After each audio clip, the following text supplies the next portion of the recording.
Welcome to CBC class 11th maths அதில் exercise number 8.1ல first ப்ராப்ளம்க்கான சொல்யூஷன் பார்க்க போகிறோம்.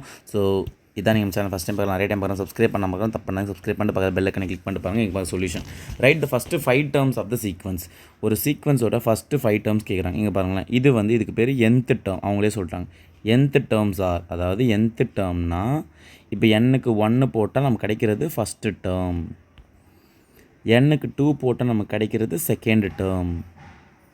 ஸோ இந்த மாதிரி nth டேர்ம், அதாவது ஒரு ஜென்ரல் ஃபார்ம் கொடுத்துட்டாங்க. இதுக்கு பேர் என்னது? General form. ஓகேங்களா? ஸோ இதை வச்சு நம்ம ஃபஸ்ட்டு 5 டேர்ம்ஸ் வேணும். அப்போ என்ன போடணும்? n-க்கு 1 போட்டால் ஃபஸ்ட் டேர்ம் கிடைக்கும், 2 போட்டால் செகண்ட் டேர்ம் கிடைக்கும். 5 டேர்ம்ஸ்னால் 1 2 3 4 சப்ஸ்டிட்யூட் பண்ணிடலாம். n-க்கு 1 போடுங்க.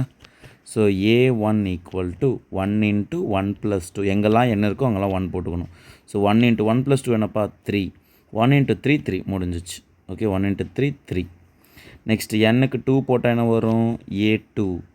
n பிளேஸில் 2 போடுங்க. 2 இன்ட்டு 2 + 2 என்ன வரும்? 2. 2 + 2 என்னது? இதில் 4.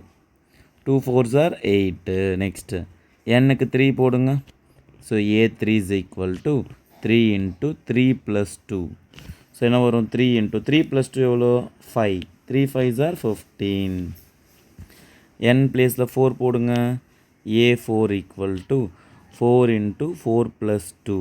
ரைட்டா? 4 இன்ட்டு 4 + 2 6. 4 6 are 24.